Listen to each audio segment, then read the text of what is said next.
Okay, so let's talk about some just general information on my examinations. Okay, um, the questions you're going to have a lot more multiple choice than any other form. Okay, so multiple choice, true and false. There could be matching. Labs usually do a lot of fill in the blank.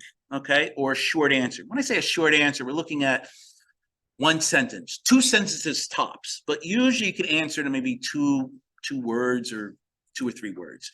There may be some labeling involved, or it could be a combination of that. The final exam, no doubt, there's going to be 100 multiple choice questions on there. Okay, that's the format. Yes, spelling counts. It has to count. If most of you are going into this medical realm, you don't want to be spelling things wrong. Okay, now I do understand that we're in a digital world and people say, well, we just have to type it in. Well, you're going to have to write it down and transfer that information into the computer from what the doctor told you over the phone, right? So you could better make sure that you're writing it correctly. Or I've seen people write things down and say, can you put this in for me? And they read it wrong. Okay, so that's the number one reason why people die in the hospital, is these lab errors that are going towards the idea that the spelling is wrong. And let's face it, even a decimal point in the wrong position is going to kill a diabetic. I mean, look at this. You have a word like asymptomatic and symptomatic. We've all gone through a pandemic. Don't say you didn't. There's a big difference between an asymptomatic person and a symptomatic person, and it's only a one-letter difference. All right. So you do need to make sure you spell things correctly. If a doctor orders Aricept and it sounds like Oricept, you don't know which one it is. This is used for Alzheimer's disease. This is used to change the pH, acid or base in a person's blood. You could be killing the wrong person. They sound so much alike, Aricept, Oricept, right? So you need to make sure. If there's anything that you have to write, make sure it's legible. If there's any question about what I'm reading, I have to mark it wrong. I just don't know what it is. If you're going to use abbreviations, make sure they are the proper abbreviations that society is using, not your own makeup one. For instance, the abbreviation for oxygen is O2. It is not oxy. When we get into hormones, if you get into hormones with Anatomy and Physiology Part 2, there's a hormone called oxytocin. That's the abbreviation for it. It'll get confusing. So the proper abbreviation for oxygen is O2. You need to put down the proper abbreviations if you're going to use abbreviation. If you don't know what it means, then I would write down the word. Okay. Now about the spelling, I don't take the whole thing off for spelling unless it's a totally different word like this, asymptomatic and symptomatic. But if you leave the P off of this, then that's not going to make a difference. But I do take half the point on that. Okay, not a full point. When I was in college, I took the full point off, but I'm taking a half a point off. If I don't take anything off, then how would people learn, right? So if you're not attending an exam or a quiz, you miss up, there is no makeups, okay? Contact me as soon as you can if you know in advance. I may make a rare occasion. It's rare, but I may do that, but it's solely based on case by case, okay? The missed quiz or exam, that'll be marked at a 0. Okay. If it is an exam, then that'll be the one that you drop. Okay. If it's a quiz, remember the quizzes, there is bonus points. You lose some of those bonus points, or depends on which one, you might be losing some points even further than that. If you're late to the practical exam, the lab exam, I shut the door once the test begins because it's on a time sensitive. We do not want to have students where the door is opening and closing, and your classmates are already taking the exam and there's distractions. So once the door closes, and I'll remind everybody the week before the exam, the lab exam, I will remind everybody, get here a half an hour before, okay, or whichever. All right, you could go get a coffee, whatever. You're on campus. That's good. You don't have to worry about traffic or anything like that. The lab quizzes, you could come in late, but no extra time is given to you. If the quiz has already been done, you miss out on that quiz. Okay, remember, you only get 10 minutes.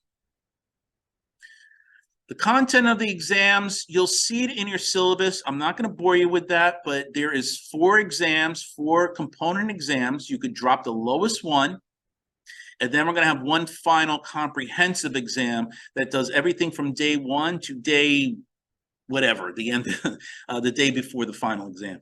And that is comprehensive, okay? So that's where that all is. The allowed time, again, the lecture exams 1, 2, 3, and 4, the component ones, there's about 55 to 65 questions, okay? If it is online, you'll get 65 minutes. If it's in person, it's 75 minutes, okay? The reason why is because you have the bonuses in there too if it's live in person, so I give you a little bit more time in there. The bonus quiz, if we're gonna be doing one, it's 30 questions and you get 35 minutes. Each lab quiz, there'll be 7 questions. You'll get 10 minutes for each. The final lecture exam, comprehensive, is 100 questions. You're gonna have 110 minutes, just under 2 hours. The practical lab exam, you'll have 50 questions, and like I said, it'll be about 30 seconds per question. So if there's 3 questions at one station, you'll have 1.5 minutes. Okay? So you could look in the syllabus. I have something that looks just like this. This is how our points are going to be distributed, okay? Now, everything above the green line over here is lecture stuff. So your lecture exams, I picked 3 of the 4, the final lecture exam, comprehensive, and all the homework assignments, okay? You're looking at the points there. That is 750 points. You look over here, the lab practicals, 100 points. The lab reports and lab quizzes are already designated here.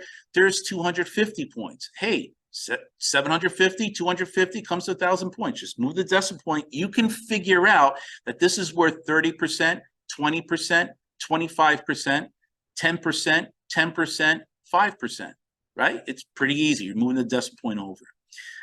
Keep in mind that, like I just said, the lecture and the lab, 75 and 35. And about the bonuses, if you claim all the points that are on the bonuses, okay, that's including the bonus quiz if we have that.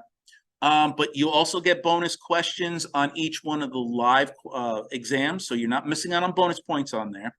And also the 70 points available in total. In other words, the other points available up here and for your lab quizzes and for the homework assignments, it'll raise it. That's a lot. A total of 7 percentage points in bonus. Shh, don't tell other colleagues of mine that I'm giving you a possibility of 7% more.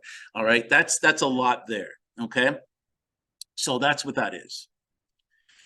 Canvas, not going to bore you. You're going to find the syllabus over there, all the announcements. Contact me. All my PowerPoints are on there. Watch them at your leisure whenever you want to do that. All my video lectures are recorded and posted on there. Okay. All the lab material, you want to print out the lab reports, that's fine too. Mastering biology, i.e. your homework is on there, but mastering biology is also going to have little videos if you want to explore that a little bit more, or some pictures and so forth. The review questions, as I mentioned before, highly recommend it. I just want to give you some highlights again. Make sure you do them. There's no answer key. The answers are found in the PowerPoints and my videos. Do at your own pace. Then meet with 1 or 2 other classmates and just go over the answers. There's many benefits. It can act as a study guide. When you could put your notes all over these review sheets, okay? And then what happens is you have all your answer keys because you've been doing them throughout the semester.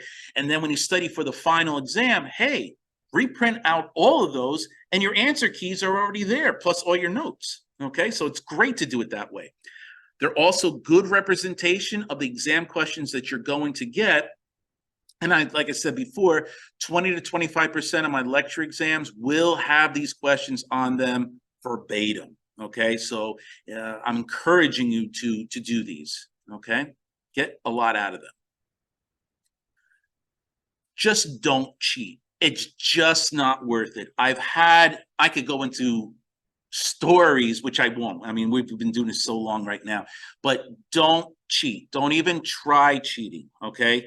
I've seen people write things on their hats, and underneath the hat, the visor part of their hat, they wrote something there. People writing things on drinks and so forth. So I'm telling you, don't try to do that. I bring it to the dean. We go up to this dean of students and so forth. It's just not worth it. Just do what you're supposed to, and everything will be fine. Classroom etiquette, since we're going to be in the lab room, there's no eating or drinking. Try and pre-read the labs before the class. Try to pre-read the labs before we actually meet. I expect you and your partners, lab partners, to be on the same page when you enter the classroom. So I don't want one lab partner did all the reading and the other one doesn't know what's going on. You should be both there, all right? If you don't know what's going on, you should feel a little embarrassed, all right? But I guess your lab partner might just be polite and not say anything. But anyway, I want everyone to be prepared for that. The lecture, quiz, and exams, just refrain from being late. Enter the classroom quietly if you're tardy. Cell phones off or vibrate during class lectures. But when we get to exams that are in person, you just got to have it completely off. Don't even on vibrate. If you have a sick child and you need to wait for an emergency phone call, put it on vibrate, put it on my desk. If it goes off, I'll hand it to you, but just have it off.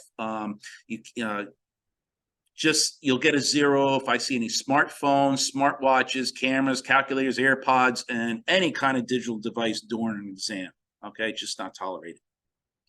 And like I said, we will bring this up to the dean of students, or the dean, and then the dean of students, and there's a strong possibility for failing for the course, okay? And like I mentioned earlier today, we're gonna be in a lab setting. You cannot eat or drink in the lab. There's a place to put your drinks. If you get parched during the lab that we're doing, just take your drink. There's a table you can put the drinks on, and just go by and it's by the door. So just go over by the door in the hallway, just drink whatever you need to do, and then bring it back there. These labs are also used for microbiology and things like that. So you don't know what's on these tables. You don't know if they actually clean these tables. You might think that's drops of water on there, but is it hydrochloric acid? It looks clear. So we don't want to have food or drinks going on there to confuse other people or for you to be putting it into your own body. So there is no eating or drinking in the laboratory settings. If there's any class cancellations, the best thing is the rave, okay? If there's any weather, power outage, water main break, anything like that, if you sign up for this rave, it's the best way. Go to your, I think it's in your Massasoit portal. You'll see something in there about rave, or you can do a search. Go to rave, you type in however you want to be informed, whether your cell phone, an email, voicemail, whatever it is. And if there's some kind of cancellation, they just send a umbrella email to everybody who is signed up for rave, and it gives you those little warnings, okay? If I cancel for a personal reason, that's unlikely. I could tell you right now. But if it does, you'll be, something will be posted on the door, and you will get an email. You'll get an email also that this is what we're going to plan to do, because I was absent. I guess I'll be honest with you, I've been doing this for 15 to 20 years, and I've never been absent. So I don't know I guess that's what I would do. The last thing I want to say is, and it's the last page, is just note the important dates.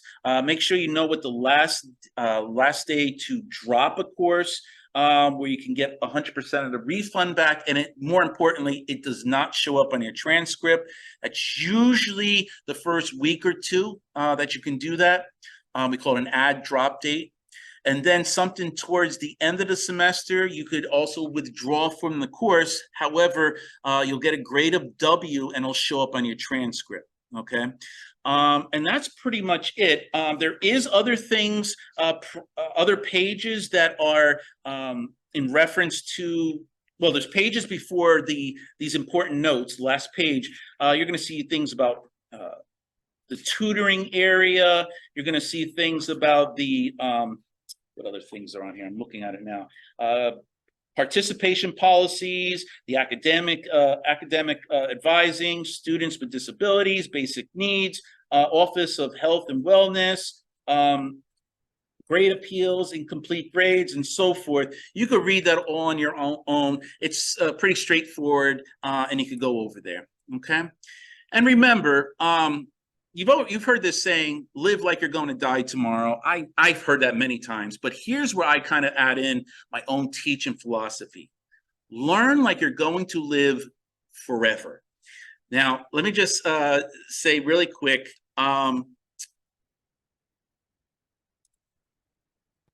there, I'm back. Wow, everything's bright now. Yeah, so learn like you're going to live forever. There's going to be things in here, even if you're going into business or art, there's going to be things in here, study skills, test taking strategies. You're going to learn things on here. You're going to use that for your future, okay? I'm going to show you that. I tutor at the ARC over here quite often. So, you know, you could have me as a tutor. There's no issue with that. There's no conflict of interest. I'm more than happy welcoming, you know, groups of people over there. But even if I'm not there, the tutoring is over there. It's free. All right. When I went to college, it was $4 an hour I had to pay. Well, I'm aging myself. So, so anyway, I wanted to welcome everybody here. I'm looking forward to a wonderful semester with everybody. You are definitely going to learn. You're going to feel like you're in college, and we'll see you there. Okay. All right. Bye-bye until then.